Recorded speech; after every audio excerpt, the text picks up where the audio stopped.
I've been dating my girlfriend for 3 years now. I'll nickname her Nikki. It started innocently enough that I commented on one of her Instagram stories, and we started chatting from there. Eventually, I got her number and then Snapchat, and after a week, we met in person. We started hanging out right after the holidays in January, and the thought of Valentine's Day was all already coming up. It was nice having started talking to a girl around that time, so that I wouldn't feel the dread of being alone on that annoying holiday. But as Valentine's Day approached, and Nikki and I were a few dates in, she confided in me about a stalker situation she'd been dealing with. The man's name is Ben, and he's a guy a few years older than Nikki who happened to go to the same commuter college as her. Met her in class for a group projects and followed her around campus a few times.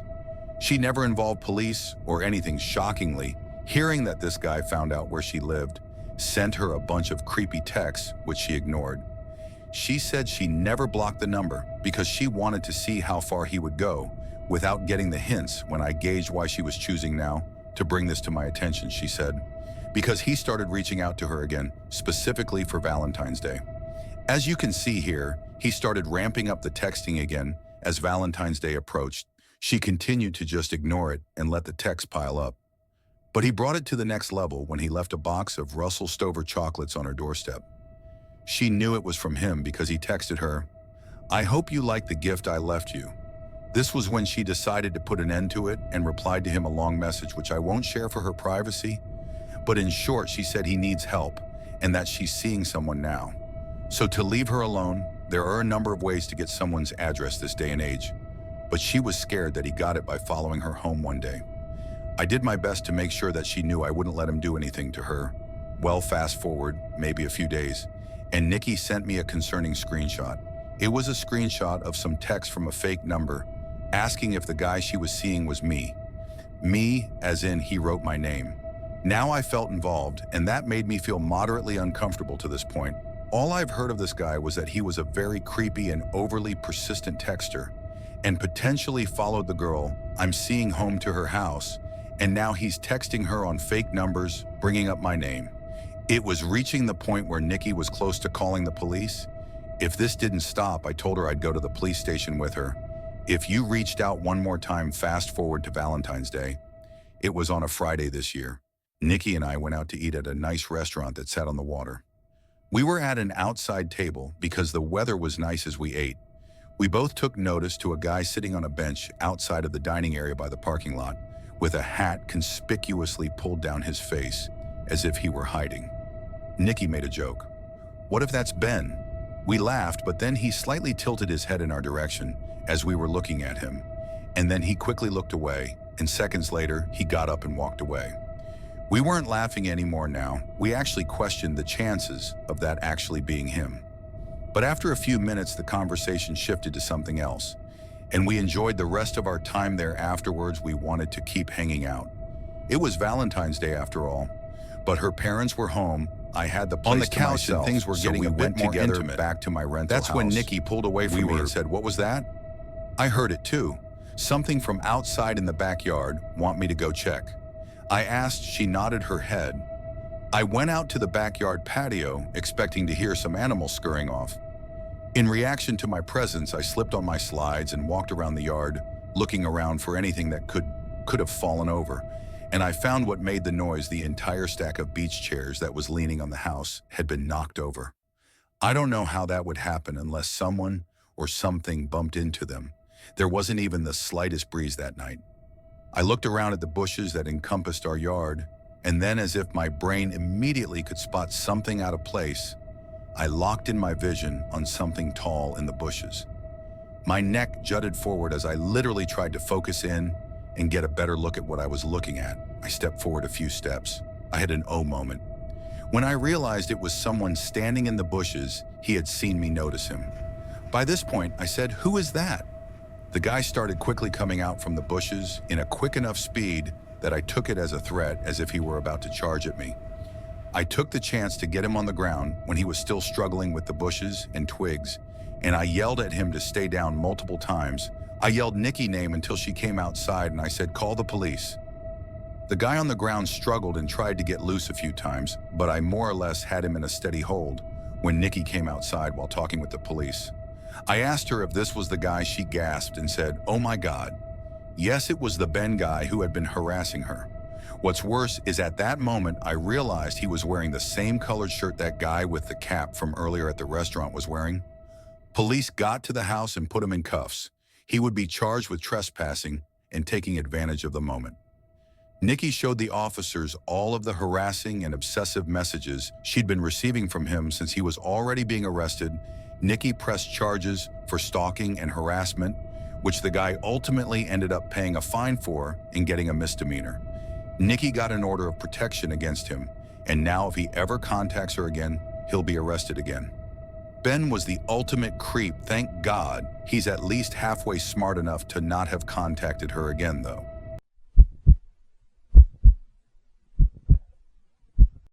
Though this happened 4 years ago, Valentine's Day was coming up. My boyfriend and I had planned a cute dinner, like what most couples do, as we were walking into the restaurant. There's this couple outside, weirdly staring at my boyfriend, and I slightly shove my boyfriend's arm as we get inside, and he gives out his name to be put in the wait line. The host said it would be a 45-minute wait, and she said she would text us when our table was ready. My boyfriend said, "Let's go to the mini golf across the street," so we're walking back to his car. The lady from the couple stood up and held up her hand, introducing herself as Mrs. Gretty. I found it really weird and looked at my boyfriend. The lady still had her hand out. I wasn't trying to be rude. I gave her a shake.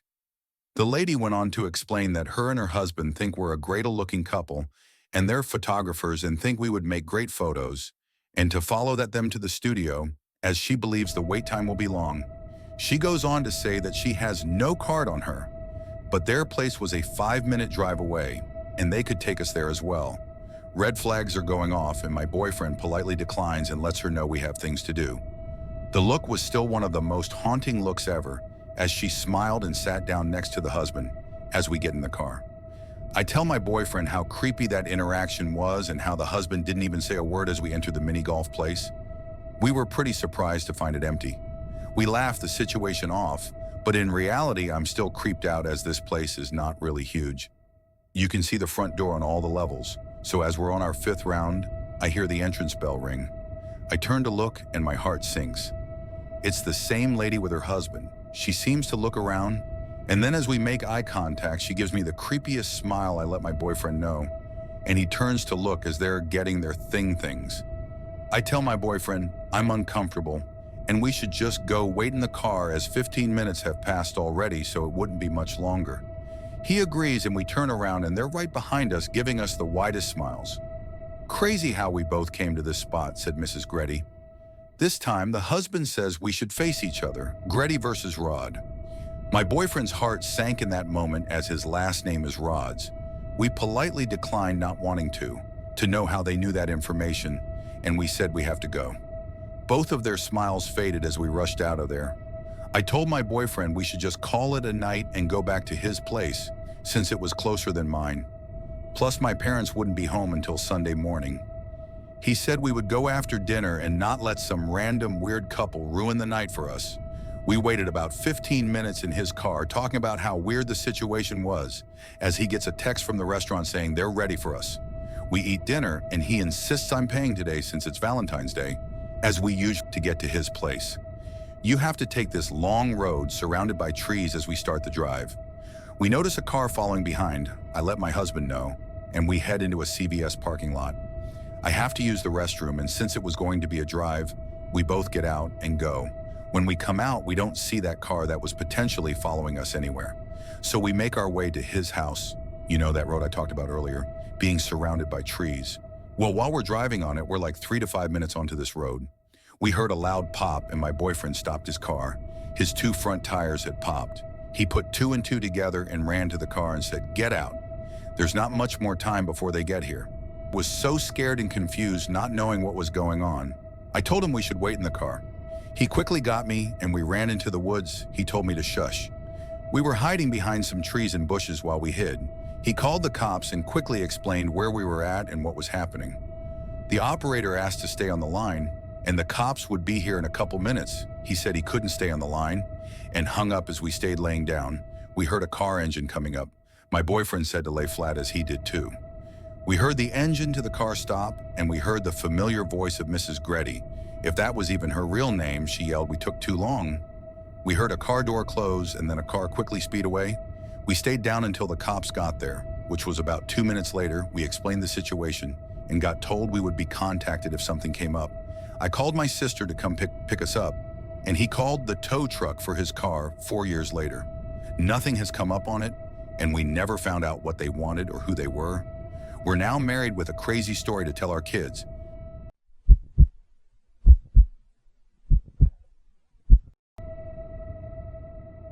During the fall 2018 semester, I was doing some online classes through a pretty prestigious college, but I knew that I would transfer to my hometown for year university.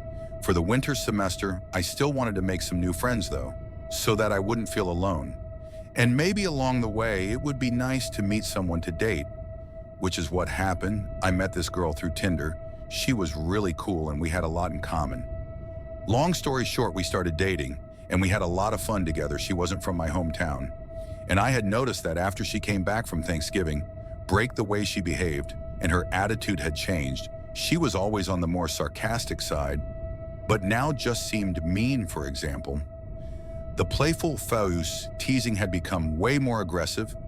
There was no physical harm, I should say, that it was just the kind of teasing that shouldn't be happening in a relationship. I just brushed it off as stress due to finals approaching. She eventually went back home for winter break. We always found ways to stay in touch every day, such as text, snap, and occasional FaceTime, either once or twice a week. Once the winter semester started, I moved into an apartment because the dorms didn't seem that fun, and I had found something nice that was surprisingly cheap. Literally the night of the first day of classes, we decided to break up.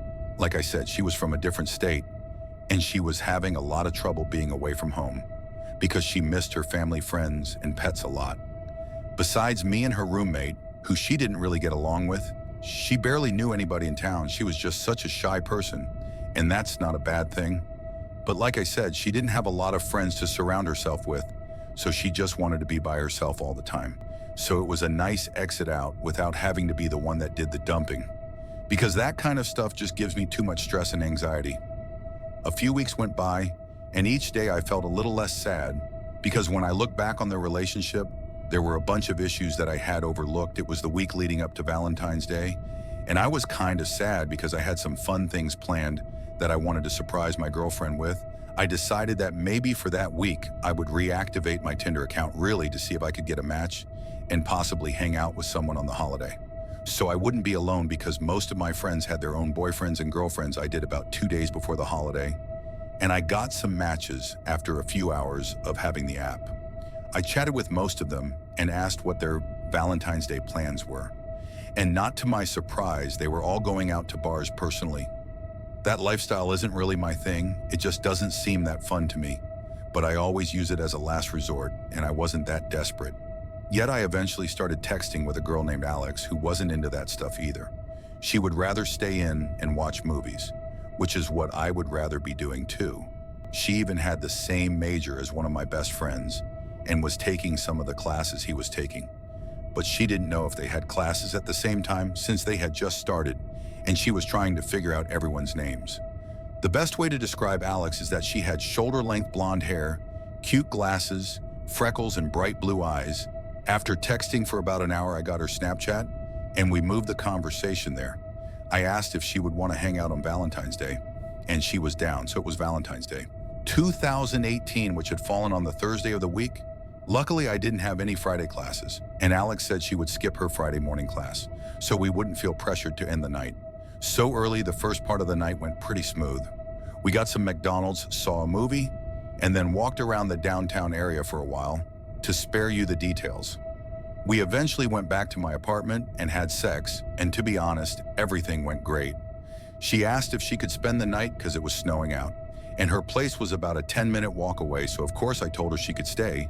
We eventually fell asleep around 1 a.m. I'm a pretty light sleeper, especially when there's someone else in the bed with me around 3 a.m. Alex woke me up as she was getting out of the bed, but I didn't make her aware that she woke me up. It was pretty dark in the room, but I could see that she was walking towards the bathroom. She turned the light on and shut the door so that it wouldn't seep into the bedroom. I was very tired, so I just went back to sleep. I awoke again around 5:30 a.m., and to my surprise, Alex wasn't in the bed next to me. I turned to see if she was still in the bathroom, but I couldn't see the outline of the light, so that meant it was turned off. I wasn't in too much of a shock, yet I was just curious as to where she was. So I sat up and grabbed my phone off my bedside table. I didn't have any text from her, saying that she had left, but I was able to see that the clothes she'd been wearing earlier were still on the ground next to mine, so she was still here somewhere. I then heard a creak come from the other side of the bedroom. I could see that Alex was just standing in the corner, back facing toward me. I was really freaked out. I quietly called out her name and asked if she was okay, but there was no response. I turned on the lamp I had on the bedside table. It didn't create too much light, but there was enough. I got out of bed and walked over to her. She was just standing there, not even moving. I was so creeped out, but I wanted to see what was going on. I gently placed my hand on her shoulder and said her name again, and there was no response. There were 10 seconds of silence, and right as I was about to say her name one more time, she turned around at an inhuman speed and started screaming like a maniac and hitting me. It wasn't the hardest of hitting, but I'm kind of a skinny guy, so it hurt a bit. The scariest part is that there was no emotion on her face at all. I backed up and fell over onto my bed, and she followed me, still screaming and hitting me after about 30 seconds of this happening. She ran over to her clothes, grabbed them, and ran out of my apartment. I got off the bed and ran to my front door, which was left wide open, and she was gone. I shut it and locked it. I then noticed there was a horrible smell coming from the bathroom. The door was shut, and when I opened it, the horrible stench came out. I turned on the light and found the room in a mess. The shower curtain was ripped off, my medicine bag had been thrown on the ground, and my floor was wet. The worst part was that she defecated and smeared it on the mirror. I called the police immediately, and they sent an officer to my place. They asked if they could see her Tinder and Snapchat profile, but of course both had been deleted. I only had one picture of her that she sent on Snapchat, and I had screenshotted it because it was a cute-looking picture, but she was using a Snapchat filter in the picture.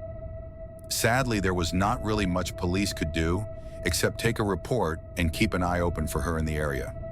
They advised me to have a friend sleep over later that night in case she would try to break in, which is what I did. I called one of my best friends, Rob. He was the one who had the same major as Alex. He came over later that night, and I told him the whole story. One of the classes she said she was taking, that my friend was also taking as well, was a pretty small class that only met twice a week. I showed Rob the picture I had, and when I asked Rob if he knew her, he said he had never seen her in class. Rob and I watched a movie and fell asleep around 12 a.m. I awoke around 3 a.m. to find someone trying to open the front door from the other side after letting it happen for about a minute. It then stopped. I walked over and looked out the peephole, but nobody was there. Nothing has happened since, but it still really freaks me out.